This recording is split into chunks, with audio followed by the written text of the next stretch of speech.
everybody. I think it's time to begin our wonderful day. Thank you so much for coming. We are very, very honored and excited to welcome dear colleagues, respected, knowledge scholars from Boston College to visit us today and during this long weekend. Thank you so much to both of you, to Dr. Stanton Wortham and Dr. Deokson Kim. Thank you ever so much for coming and finding time. We were just saying how difficult nowadays it's also in our busy schedules to find the time to come and visit another institution. Of course, conferences are excellent ways to network and connect, but then these kind of visits that allow more close interactions and development of ideas, they are also really valuable. So thank you for finding time. I would like first to introduce Dr. Wortham to you. And we were saying, since the group is fairly small today, it would be lovely before Dr. Wortham starts his talk, we could do a quick round so that Stanton is also aware who you are here in this space. But let me tell you something about Stanton, Dr. Wortham. You currently work as the Charles Donovan Dean of the Lynch School of Education and Human Development at Boston College. You have had a very interesting and admirable career. And to say something personal, it was over 20 years ago I met Stanton. We were both active in ARA, SIG, social processes, SIG, and somehow I started to follow the SIG, and we got to know each other because you were there too. I think you have served in this SIG too, and we started every year when I went to ARA, we had our lunch together. And I think we did that perhaps even more than 10 times. And because of COVID, we stopped. But it was amazing that we have been reconnecting again. And of course, both our careers have evolved. I was very, very young and as naive as today, but at that time too. And it was so lovely to meet you and learn about the kind of the SIG and your work and having this connection. And I was then from Finland, and you were in different other universities. So we have kind of been able to follow each other's careers. And now it's amazing to see you in Boston College. Many of us here in the Department of Language and Literacy Education are very familiar with your work on identities and situated identities, and they have inspired a lot of work here. And also the younger generation of researchers is inspired by your work. Today, you have extended, obviously, like all our work develops, and we focus on new issues that are relevant to us and to the communities that we serve. It's absolutely lovely to see your work now focusing on, well, not a different topic, but kind of a new take on relational, holistic, and formative development. I am really curious and want to learn more about your current work and how it is reflected in your presentation today. But this is more like a personal introduction. We can read all the achievements and histories online, but this is what you couldn't read. So I thought to introduce Dr. Wortham Stanton, dear colleague, respected scholar in this way. But let's do a quick round. No long life stories. I think I already took this privilege as the chair. So please, let's begin from here. Quick introduction. Thank you. Hi, I'm Yumi. I'm visiting scholar on Asian studies. from Japan for our year. I'm staying here, and my my area is Japanese language education for international students and also immigrants in Japan. So thank you practice. Thank you so much for coming. Oh, hi, I'm Grace, and I'm in my first year of my master's program right now, and I'm interested in Japanese heritage language maintenance and how Japanese immigrants negotiate their identity. And so why I'm joining this session, public talk today is because I think holistic goals is something that's kind of dismissed in where I'm from, Japan. So I will be very excited to hear your presentation today. Thank you. Thank you. Hello, my name is Haruka. I'm a MS student in LLED, first year student. I'm interested in gender and language, and I'm now working on my research proposal. The topic is like gender equity in Japan and the role of female teachers in the universities. So I'm using critical feminist theories, and why I'm joining here is I want to know more about like relational, holistic approaches. Yeah, so I'm glad to be here, and I want to learn a lot from you. Thank you so much. Thank you so much. Thank you. Margaret. So we met briefly. I'm Margaret Early, and I'm on faculty here in language and literacy education. Mentioned I'm in a leadership role right now, but that doesn't mean whatever Christina thinks that I'm not integrally involved in the workings of the, and Catherine here that I work with closely will vouch for me. And so my interests have been in multilingual learners in school settings, so kindergarten to grade 12.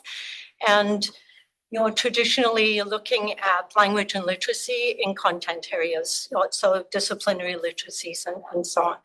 And more recently, working around digital multimodal composing as a way to afford students multiple avenues to express what they know and to receive information.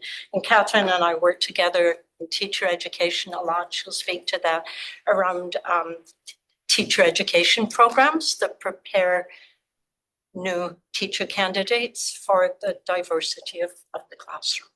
Yeah. Oh, I love that. It was a half intro for me too. Hi, I'm Catherine Accurso, and I'm also faculty in LLED and arrived here via Massachusetts. So University of Massachusetts, and kind of got familiar with some of your discourse analysis work as a doctoral student there. And we are, I don't know, foolish, brave enough, I don't know, to try discourse analysis with teachers and analyzing classroom interactions kind of as a research part of things. So just excited to be talking to other people interested in some of the same stuff. Yeah. Just aligning with you, we use a sort of very basic SFL approach in the teacher education program. So. Thank you, Catherine.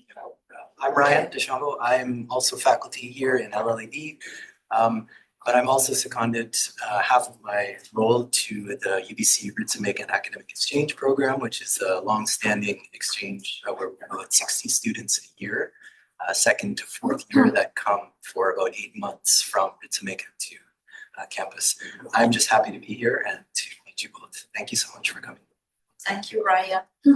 Hi, I'm Clara Abdi. I'm a PhD candidate here. A lot of my work in the past was with heritage language learning, classroom interaction, and transnational Chinese Canadian students. But then I switched over. I'm now writing a poetic inquiry about trauma healing. And I'm very interested in spaces of healing, spaces of creative writing, how to nurture people's growth in a healthy way when they're facing challenging topics. So I'm very excited to be here. Thank you. Thank you. Thank you. Okay. I think we are now ready to start. I will give the space and floor to Stanton. Thank you. Thank you all for coming. Appreciate your being here. Thanks to Christina for the invitation. We did just fly in from Korea yesterday, so we're on our way back to Boston via Vancouver. Wow. us if we're a little bit out of it. So I wanted to talk today a little bit about this holistic approach. We call it formative education at Boston College, and I'll explain what that means. But before I get into that, I want to talk a little bit about the larger problem that it's intended to address, this challenge between two different visions of what we mean by development.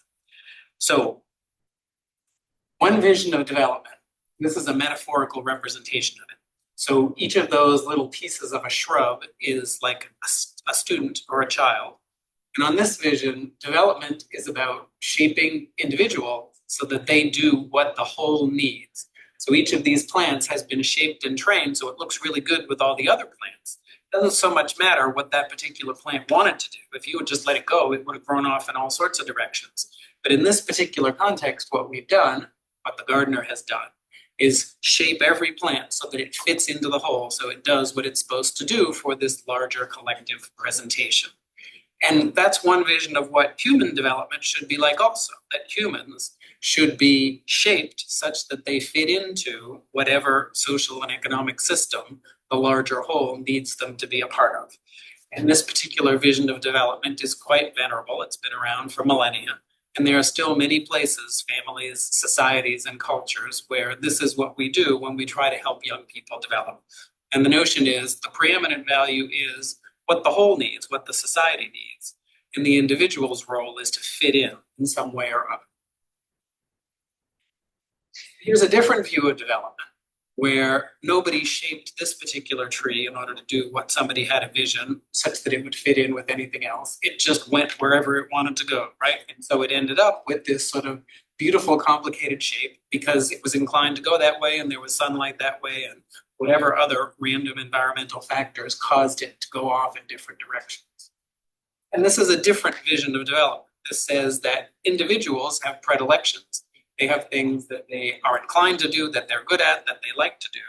And the role of someone in fostering development is to give that individual the space to be able to take advantage of their capacities, their skills, and to be able to develop in whatever direction they would like to go.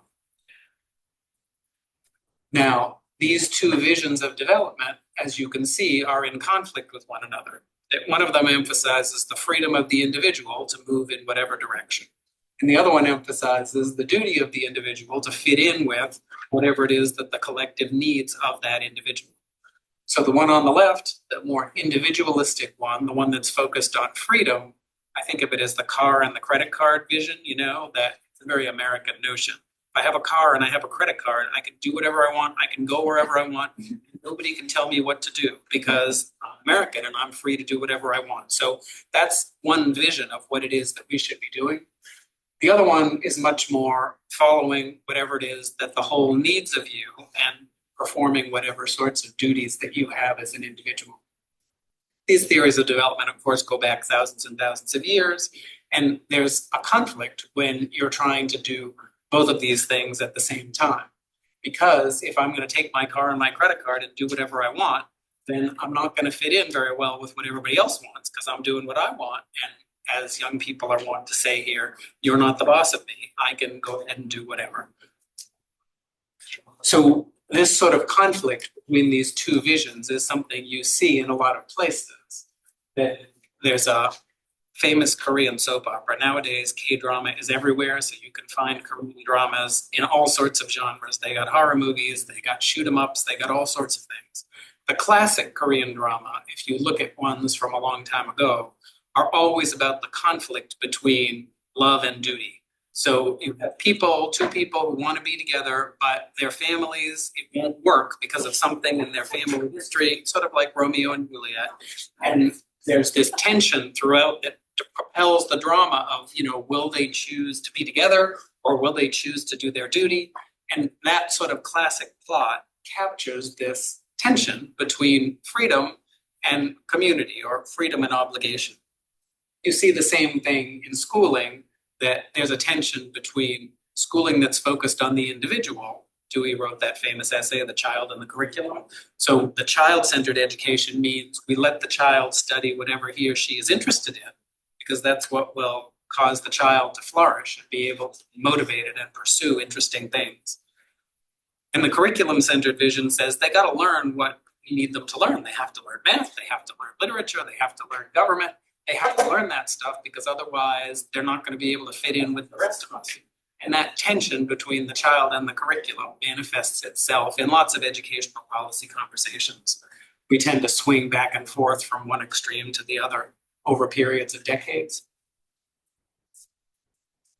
So this is a quote from John Dewey, that Dewey thinks you don't have to make this choice. So as an educator, you often have this notion, either I let the kids pursue what they want to pursue, or I force them to learn what I want them to learn, but I can't do both. What if they don't want to learn what I want them to learn? Then I have to choose between the two. Dewey, ever the optimist, has this notion that you don't have to choose. And the way he puts it here is, education is the cultivation of the power to join freely and fully in shared or common activities. So the notion is, if we do it right, you can get a child to really want to do what we want the child to do. So you can get the child to really want, genuinely motivated by participating in the whole and contributing to the whole in a productive way. And depending on whether you're an optimist or not, you either think that's really cool and a great thing to aim for, or you think it's ridiculously naive. But he really believed that we could set things up in society, not just in schools, but in all the facilitation of human development, such that you could get individuals to be genuinely motivated. If you let them pick what they want to pick, they're going to pick doing something that's really good for the collective. And one question, an interesting larger question is that really true? Is it really possible for us to help people be genuinely motivated to do something that's going to be really productive for us together, as opposed to just be good for them?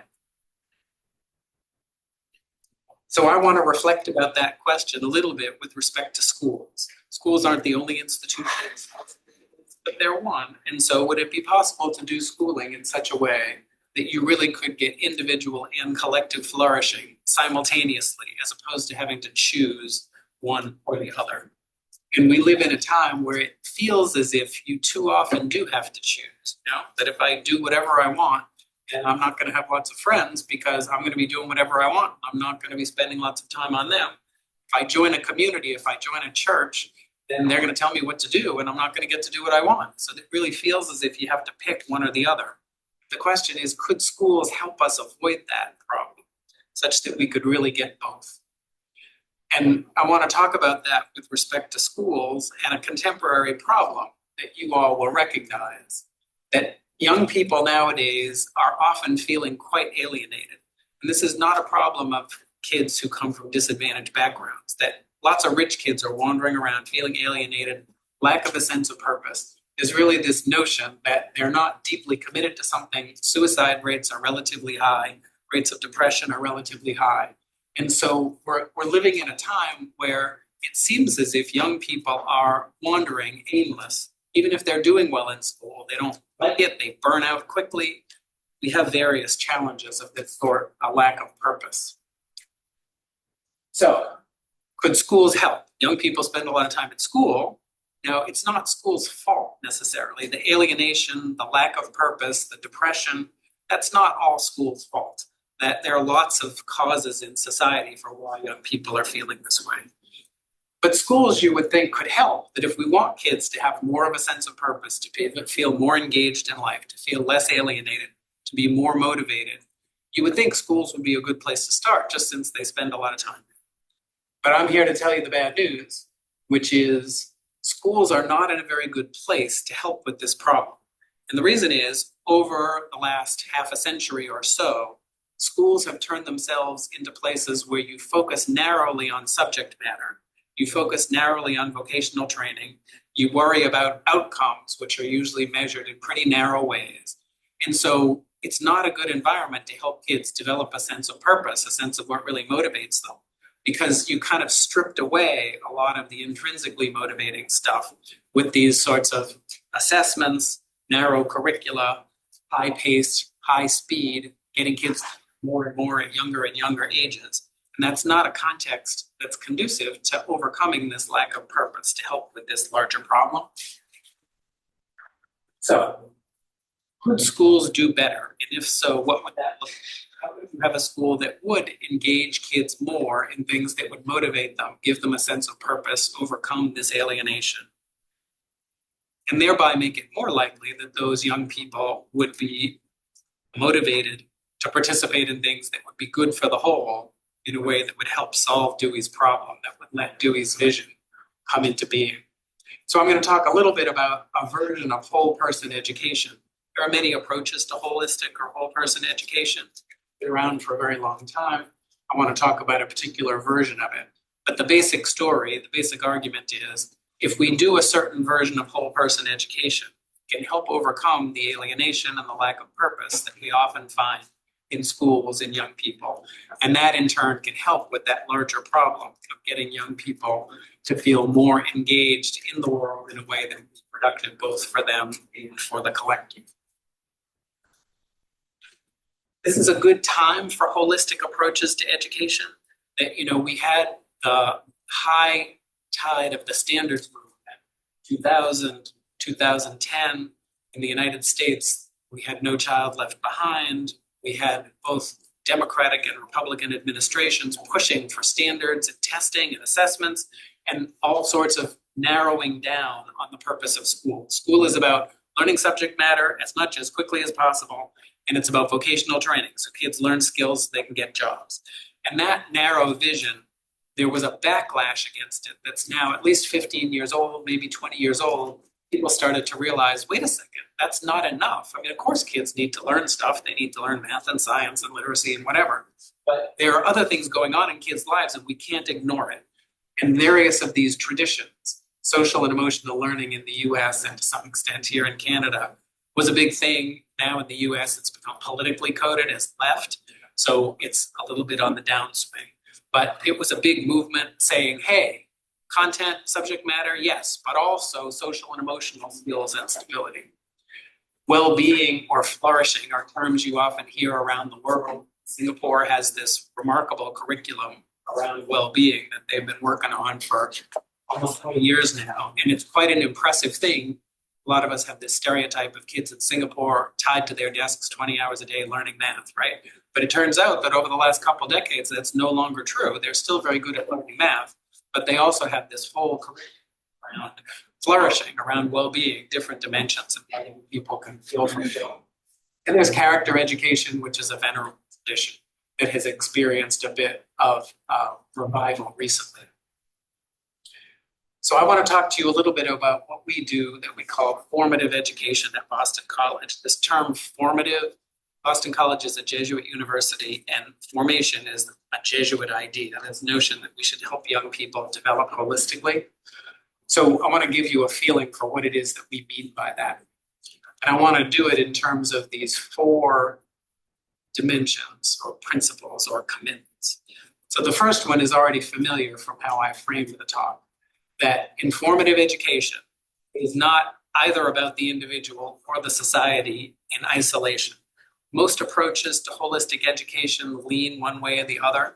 It's either about individuals and helping individuals flourish, or it's about the collective and building good citizens or building a good society. That formative education really tries to keep its eye on the problem of how do you help young people develop such that they feel that they are leading more flourishing lives. You improve their well-being, but you do that in such a way that it also contributes to the collective. There's an essential optimism to this approach that if people get in touch with what they really are motivated to do, what they're really called to do, that will be pro-social. It will end up being good for all of us together. And that sort of optimism is perhaps not warranted. That there are some people in the world says, if you let individuals do whatever they want, they're going to kill each other. And that's just the way it is. That in this particular tradition, this Jesuit-inspired tradition, there really is a sense of hope. Hope is an important value that people, if you let them pursue what by nature they're deeply built to pursue, that will end up being something good for a collective. The Greeks, Aristotle had the same notion. Aristotle had this notion, if you let people figure out what's truly motivating them, you let them see the good, as they put it, they really will recognize that that's something they want to pursue, and it will be good for the collective, for the individual. It is important to see that that relies on a certain kind of optimism. That's not necessarily true. But if you don't believe that, like if you really believe that if we let people do whatever they want, they're going to diverge radically and end up wanting to have wars between each other, then I don't know what else to say to you. You know, I can't tell you you're wrong. It's just that I can't really engage you around the things that I want to engage. So formative education is both about social development and individual development, with an optimism that the two things will feed on each other, such that I really will intrinsically want to pursue things that will be collectively beneficial. The second principle is about developing whole people. So there's this notion that as opposed to just subject matter in vocational training, we also have to acknowledge the fact that young people are human beings who have multiple dimensions. They have emotions, and they're trying to figure out how to manage them, with relationships, and they're trying to figure out how to get along with other people. They face ethical dilemmas. They have questions about how should I behave? What's the right thing to do? They have spiritual puzzles in a broad sense of what am I doing here? Why am I here anyway? What are we humans supposed to be doing with our lives? Young people have all of those things, emotional, relational, ethical, spiritual things going on. And to fantasize that you could just focus on academic subject matter and ignore the rest of it is just a fantasy, because the kids in the classrooms they're dealing with all this stuff all the time. I spent time, as some of you know, in a high school classroom doing a long-term ethnographic project. And one day I was observing a 12th grade English class. It was an honors class. And in this particular classroom, they were discussing Shakespeare. And the kids, who their cultural background was wildly divergent, both from Shakespeare's time and also from mainstream American culture. But these kids were so passionate about what was going on in Shakespeare. There were two people on opposite sides of the room who were disagreeing about the motivation of one of the characters. And one of them felt so passionate about what it was that he thought was true, and he was so mad at this other person who was taking a different point of view. He jumped up out of his chair, ran across, and confronted her. They might have gotten to blows. So what are these inner city kids in urban Chicago doing, almost fighting each other about Shakespeare? There was emotional stuff going on there. He was motivated by the play and motivated by his dispute with this girl. And there was obviously relational stuff about how do you get along with somebody without trying to beat them up. And there were ethical questions there. So all of that stuff is going on in the content of a discussion that was about Shakespeare. And so for us to pretend that young people can just leave the emotions and the relationships and the ethics and the spirituality at the door and just learn math is naive. So formative education says the goal of education has to be to foster development in all of those ways. And not only that in an ideal human life, those things work together. That in an ideal life, I've developed emotionally such that my emotional reactions are kind of in tune with what I ought to do ethically, and spiritually what I'm kind of called to do to some larger purpose. And ideally, these things are connected. My way of thinking is connected to my emotions, is connected to what my spirituality tells me I should be doing, and so forth and so on. So whole people, a more integrated, multi-dimensional vision of young people. The third one has to do with intrinsic motivation. So very often as humans, we do things because we want to get something else. So what I have to do has nothing to do with the end that I'm after. I have to work in order to earn money. So I have to drive a truck, or I have to drive an Uber, or I have to go and work in a factory, or whatever I have to do. I don't care about the driving. I don't care about the putting the widgets in the machine. That I need the paycheck because I have to do it. I have to eat. So I have to spend some time going to the store, or I have to spend some time cooking. And I may not like cooking. Personally, I do not like cooking, but I have to cook. And so I have to cook because I have to eat, and the family has to eat. So somebody has to do it. The eating is important, but it's not intrinsically rewarding. Some people find cooking intrinsically rewarding. Fewer people find shopping at the supermarket intrinsically rewarding. There may be weirdos out there, but I'm doing something because I want to get something, right?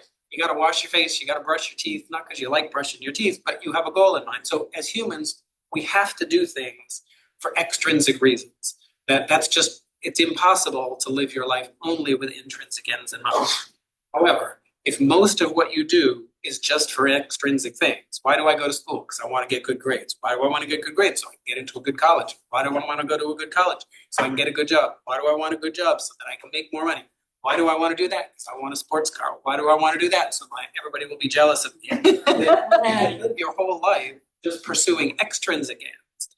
And ultimately, it becomes kind of empty. You know, this is what a midlife crisis is. You realize, oh my God, I've just spent 30 years working at something, pursuing ends that aren't worth it. Who cares if my neighbor is a little bit jealous of me because of the car I drive? It's really not, that's not a reason to live your life.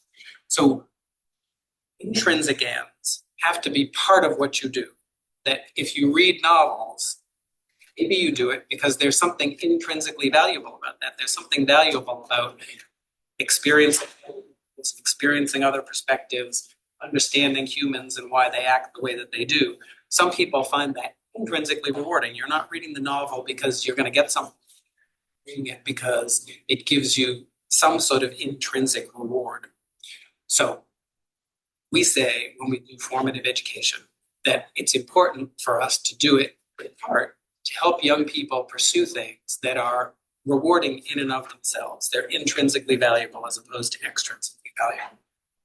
And the last one has to do with purpose. So humans, I believe everyone has some sense of what they're called to be. Calling is religious language, but it doesn't necessarily have to mean a religious framework. That we all have some vision of what a moral order is ultimately like.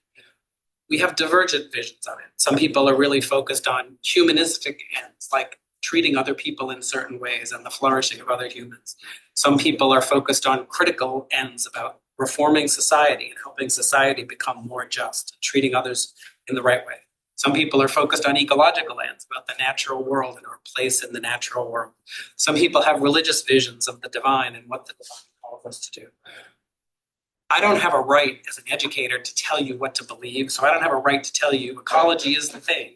You better go out and be green, or you have to do what Jesus says. I don't have a right to say to you, that's what you must believe. But I do have a right, in fact, I think I have an obligation to say to you, what is ultimately important to you?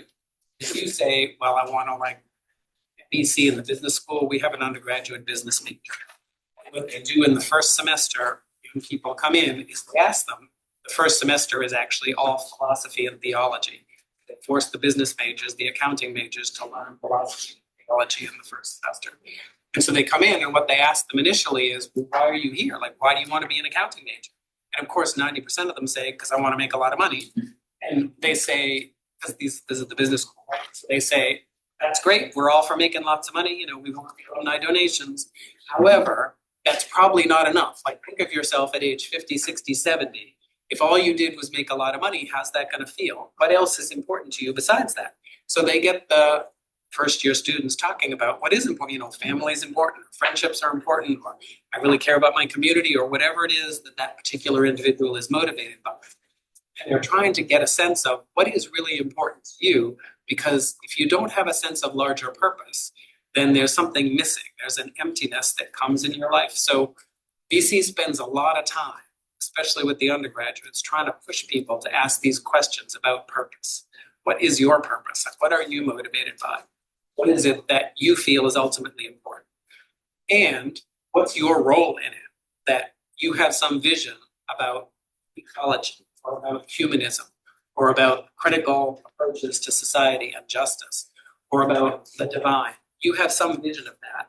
And you are called to play some role in that, whatever it is, whatever your particular set of commitments are, you're called to participate in it somehow. These visions of what's ultimately important have a normative force to them. There's a force that you really ought to do something in what you believe. And you and I probably have somewhat divergent views of what that order is. So that's fine. That as long as you have a vision of where you fit into it, then that's something that can motivate you. It's part of the job of education, is to help bring that out and encourage you to pursue whatever it is, that larger sense of purpose that you've unearthed, that you've spent time with us. And we do a lot of things with the students to try to help them through that process. Most universities don't do that. So at most universities, the notion is, it's not our job, it's not my job to figure out what's ultimately important to the kids. They can go to church after school and do whatever they want to do over there. But here, we're just going to talk about what they need to know. We understand why people would feel that way, because as soon as you open up these questions, you have the problems of plurality and people with divergent views. It was easier at BC 50 years ago, 100 years ago. Because then everybody there was Catholic, and so you could just assume that everybody would be doing the same thing. They don't have to go to mass together. Now it's quite a heterogeneous campus, and so it's a little more complicated to ask these questions and get to people to reflect on them. But we're not willing to give up that emphasis on purpose, even though there are these complexities through the multiplicity of perspectives that people bring. So let me give you just a couple of examples of how we do it. So the first one is retreat. The Jesuits have this saying, the uninterrupted life is not worth living. And what they mean is you got to just stop the day-to-day of whatever you're up to periodically and go away somewhere. If you stay in the same place, it doesn't work. So you got to go away somewhere. So the university owns properties in the suburbs and on the coast and in various places, and they will just send people away. So the undergraduates, your average undergraduate, will go on several of these retreats where for 2 days, they'll just send them away somewhere. 40 of them go away to some place where they sleep overnight, hang out with others, and they have a structured experience. One of the retreats is called Halftime. Halftime is about vocational discernment, which is Jesuit speak for figuring out what you want to do with your life. So this retreat is built around these 3 questions. What are you good at? What brings you joy? And what does the world need you to do? And the theory is, if you can answer each of those questions, there's a Venn diagram. And if there's something that fits with all 3 of those things, it might be a promising candidate for what you want to do with your life, for what you would find fulfilling. And so over the course of those 2 days, they spend half a day on each of those questions. And there's testimonials. Faculty people show up and give testimonials about our experiences, what decisions we've made in life. Upperclassmen, these are mostly sophomores doing this retreat, so seniors will come and talk about what they've learned. Then they'll have small group conversations with a leader. They have time for journaling. They have sort of quiet time to spend by themselves to think about what's going on. It's a beautiful place, so they can walk around by the river and so forth and so on. So these various experiences are meant to give you an opportunity to reflect on what's happening. These retreats all go back to St. Ignatius, who was the founder of the Jesuits, wrote something called Spiritual Exercises, which is essentially, this was 500 years ago, he wrote this. Essentially, it's a 30-day silent retreat. So he wrote a curriculum for sending, at the time, people who were going to be priests, sending them away for 30 days. They don't talk for 30 days, and they reflect. In their case, they reflect on the life of Jesus as kind of a model of what everybody should be doing. Nowadays, they've adapted a 500-year-old tradition of these retreats for many different contexts. But one context is the context of an undergraduate is trying to figure out what would be a productive career path. And it turns into a 2-day experience that doesn't have the religious content to it. It's just a 2-day experience that asks these kinds of questions about what's your purpose.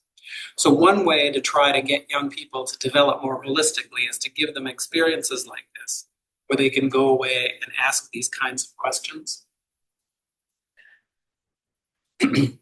We do service learning in a particular way at BC. So there's a course called Pulse, which is part of the core curriculum. Core curriculum at BC is brutal. You have to take 15 semester-long courses in defined fields. So a large chunk of their undergraduate experience is given to them in terms of what they must do. So Pulse is essentially the philosophy and theology core. You have to take 2 philosophy classes, theology classes. And that core is built around service experiences. So every undergraduate is given a placement in a local nonprofit organization of some sort. They have some choice in terms of what they'd like to pursue. Some of them are in schools, some of them are in homeless shelters, some of them are in hospitals, different sorts of organizations. But they have to spend 8 hours a week in the site. But what's distinctive about it is that it's part of their philosophy course. So essentially they're reading something, they'll read Aristotle, and then they're also spending 8 hours in whatever agency they're in. And then they're talking about, in their course, how does the Aristotle relate to what you just did, the people you met, and whatever sorts of word used for it as accompaniment, whatever sort of accompaniment with the people that you spent time with during your 8 hours this week. So service learning is familiar, but service learning in this way that integrates it more deeply with the academic content. Another example of this is pilgrimages. So pilgrimages are another kind of experience where you can spend a lot of time reflecting on what's ultimately important to you, interacting with other pilgrims on, like the Camino de Santiago in Spain, So there's a course that's been built around that Camino where they learn about pilgrimage. So the academic content of the course is the history of pilgrimage, the theology of pilgrimage. What is a pilgrimage? Who does it? Why do they do it? There's psychology, psychological studies of pilgrims and what goes on with them. So that's what you learn. But then as part of the course, you actually go walk the Camino in Spain for 2 weeks with your instructor. So the professor and the 15 students literally go to Spain and the university pays for it. And they go walk down the Camino. So they're walking 20 miles a day and talking to other pilgrims and so forth and so on. I have a film that we've just made about this and trying to document one young woman's experience as she went through it. But again, the unusual thing is that the content of the academic content of the course and the experience of actually doing it are fused because you're able to read and reflect on your experience at the same time. One other quick example. So City Connects, this is a K-12 example. It's an integrated support system for young people. So it's a model which allows schools to respond to the needs of individual students in schools in a particular way. This is the structure of it. So in a City Connect school, what happens is every student, every year, they have a meeting at the beginning of the year between the teachers, the specialists, guidance counselors, and an administrator, and the City Connect's coordinator, who is basically a counselor, a school counselor. And for every child, they try to figure out what is this child's strengths and what is this child's needs, and how can we meet the needs more effectively. They need glasses, they need winter clothing, they have a bad family life where there's violence in the home, they live in a dangerous neighborhood. Whatever it is that that child needs, this child has issues with literacy, with dyslexia. Kids' needs are really very diverse. It's not very productive to build a cool new whole school intervention and say, I'm going to teach people to read better. And then everybody's going to get my curriculum in reading, and then the world will be great. Because some of those kids need glasses, or they need winter coats, or their parents are fighting all the time. And no matter how great the curriculum is, it's not going to work because of the particular kid's situation. So City Connects figures out for each kid what's going on, and then they partner with local organizations. Any city has got a lot of nonprofits that work on various of these issues. There are mobile dental vans if you've got dental problems. There are mobile vision vans. There's counseling available if there's something going on in the home, if there's a history of violence. There's tutoring. There's specialized services for kids with dyslexia and so forth and so on. And so the way City Connects works is you try to figure out for each kid, what does that child need? You connect the child to an existing service. As a result, this model is extremely cost effective, because you're not providing all the services in the school. You're just connecting the child with what already exists, a service that's in the local area. And then they keep a database and they repeat every year so that they're able to figure out for the kid what's up. But it's holistic because it's imagining not just what does the kid need to do to learn math, it's trying to figure out who is this kid as a human being? Are there emotional challenges? Is there trauma? Is there something going on with relationships? Are there ethical questions? What is it that's happening with this particular kid? Turns out to be really quite effective in terms of moving kids upward in their test scores and other things. So just to summarize, we have this narrow instrumental view of education focusing on academic content.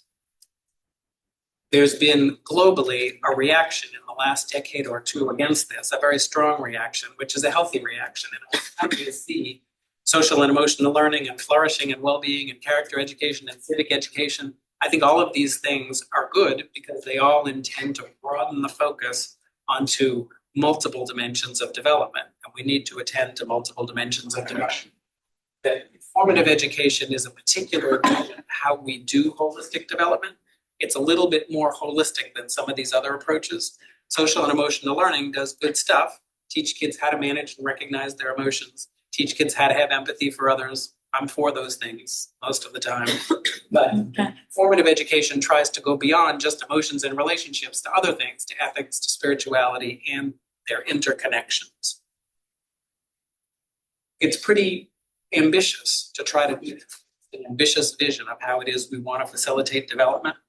But I think that it's worth doing, and it helps us with that larger question I started with of how is it that you can simultaneously have individuals who pursue things that genuinely motivate them, but also contribute to some larger. think unless you do some more holistic, integrated approach to education and development, I don't think you can get there and solve that problem Dewey was trying to solve. So that's it. Thank you so much, Stanton. We have so much to learn and to think also our programs here and what we can do with our students in our department and more broadly. Thank you for your inspiring talk. Do you have any questions or comments regarding the presentation? What inspired your thinking, or is there anything you would like to discuss more? Margaret. Well, thank you. That was all the things Christina said, moving, aspirational. Where did you begin? What did you have to work with, and what transitions have you had to adapt to and move over your time in the context?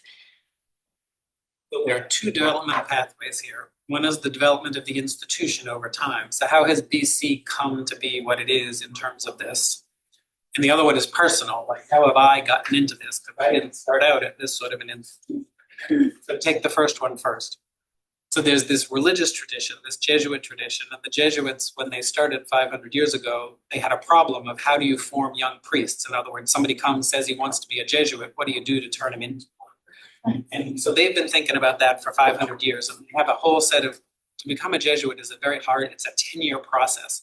So you have to start, and the curriculum's quite complicated. You have to teach for 2 years in a school. You have to spend 2 years somewhere else in the world. You have to serve as a pastor in a church somewhere for a couple of years. You have to get a master's degree in theology. There's a complicated set of things you have to do. And they do the full 30-day silent retreat as part of their formation. So what happened at institutions like BC, the people who run the institution have tried to adapt those Jesuit traditions for an audience of people who aren't going to be priests or undergraduates. And any Jesuit university will do formative education. So anyone will say that it's doing formative education. Boston College, about 25 years ago, decided it was going to double down on this and spend a lot of money on building more complicated experiences, pilgrimages, the service trips, the retreats. And so they hired a whole staff. So now they've got, how many? 24 people. The only job it is to build these sorts of things. Some of them are just gifted. They're like, I'm a mechanic who can listen to your engine and just knows exactly what to do to fix it. These people, if you say to them, hey, I want to run a retreat for this group, they just know how to do it. You can't ask them this question. You have to give them this opportunity or whatever. So now they have all these experiences and they've started to extend them as faculty. We had the opportunity early in our career to go to the coast of Maine for 5 days. The university paid for a hotel, 40 people to go to the coast of Maine to write. Essentially, it was a writing retreat to work on your own research. But there were opportunities to get together with others, with colleagues, and build a sense of community. And they pay for that. So they spend, I don't know how many millions, many, many millions of dollars a year on these sorts of opportunities for young people, but also for the rest of them. And that was a deliberate commitment on the part of the institution to make that possible. And it fits with their mission, with their sense that there's some larger good that they're serving as an institution, more than just credentials, more than just subject matter. So that's the history of the university. It comes out of this centuries-long tradition, but this particular university really invested in it over a 20-year period. Personally, when we first went to Boston College, we had an experience at there's a course called BC 101. So every new employee, janitors, faculty, people goes to BC 101 if you want, it's not required. Every month you have a class, they teach you about the finances, they teach you about the history, they teach you about the athletics department, and so forth and so on. But the first one is about Jesuits, like what's a Jesuit? And I had no idea what a Jesuit was. Honestly, I had taught at Penn for 20 years, big research university. So I showed up and one of the Jesuits gave this little talk on what's a Jesuit, and his opening line was, "Why do you do what you do?" Well, I have to put food on the table. And he was like, "Okay, that's fine, but any other reason? Like, is that the only reason you do what you do?" And we were sitting there looking at each other saying, I've never really asked myself that question. I'm too busy writing the next paper. And so I don't know why I'm doing what I'm doing.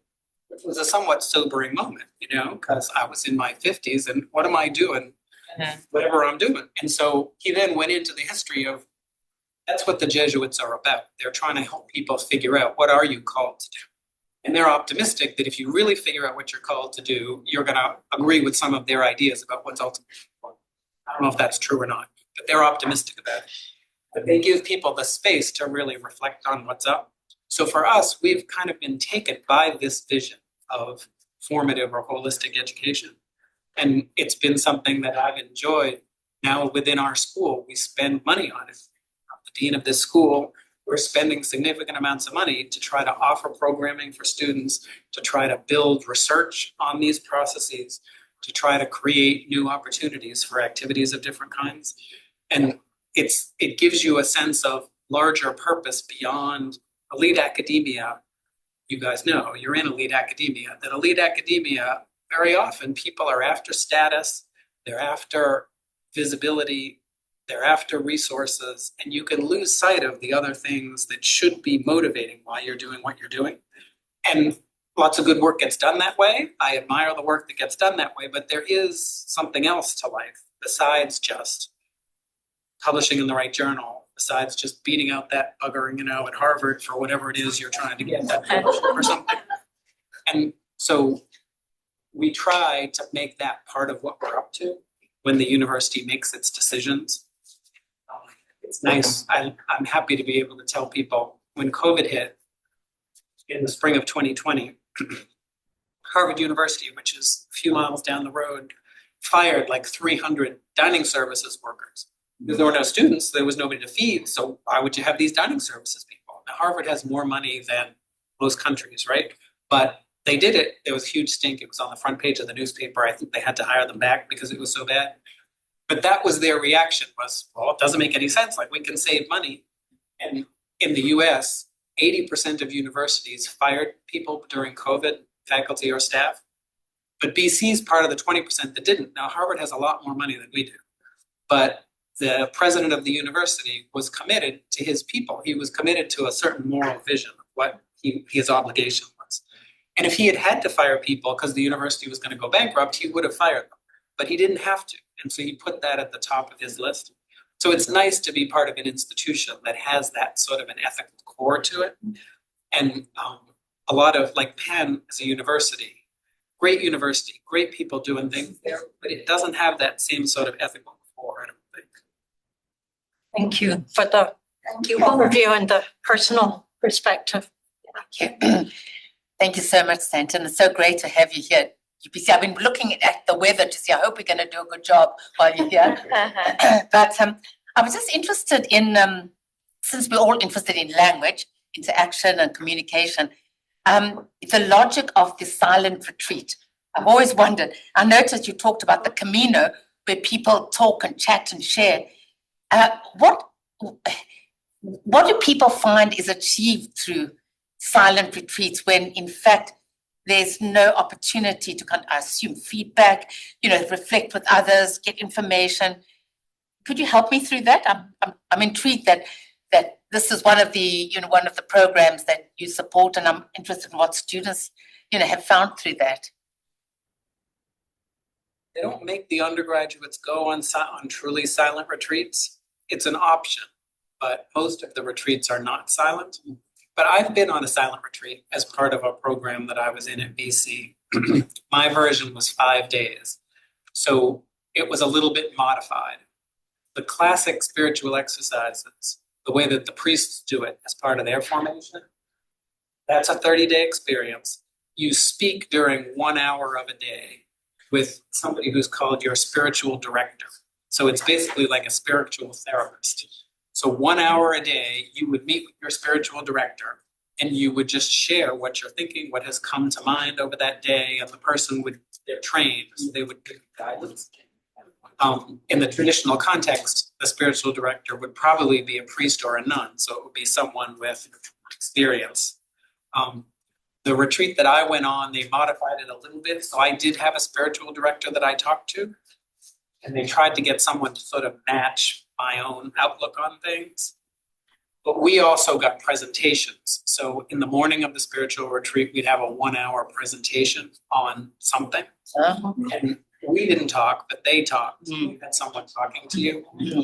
The classic spiritual exercises, they divide the life of Jesus into 4 weeks and 4 segments. And each week is one segment in his life. And so the resurrection is the last week, and the passion is the 3rd week, and then you go forward. And what they do for more secular versions is they take those themes, like themes of hope and redemption, for example. They take those themes and they make them a focus. So somebody will give you a lecture about hope and redemption. And that will, what you're supposed to do in the rest of the time is you're supposed to think about it. So you're supposed to, these are often held in beautiful places. Mine was on a lake, and you could walk around the lake, and you could take a bicycle and ride through the countryside.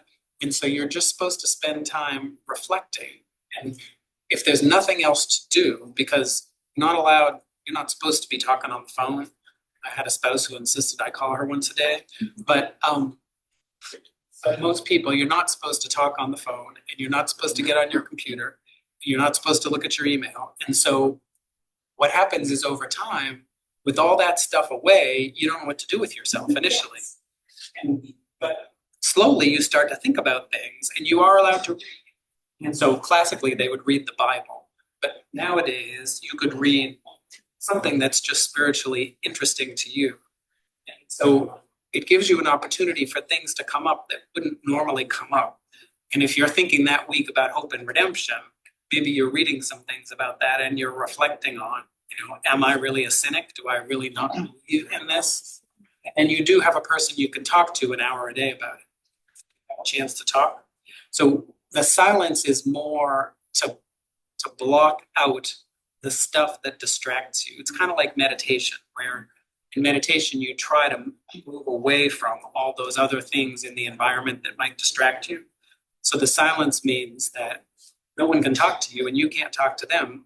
So you have to be sort of thinking about whatever you're thinking about. And it's a strange experience to be at a meal, because at the meals, you eat with others. So there are 40 of you on this retreat, and we're sitting at a table and we're eating, but you can't talk. So you sit down with 3 other people and you look at them, you can smile at them, but you can't talk. On the last day of my retreat, the last dinner, the guy who was running the retreat, he said to us, "It's the last meal, you guys go ahead and talk." And the group was complete bimodal distribution. Half the people were like, "Thank God I can talk to someone." Half the people were like, "Shut up, I don't want to talk to anyone. I'm enjoying this silent." I was in the second. Thank you so much. There is so much to talk, and I'm also thinking that in our department meeting next week, we will have the pleasure to learn from our updates from our programs, and it would be so wonderful to think about this holistic education as a thread that goes through also in our program, and think in appropriate ways how to take on these ideas that you have shared today.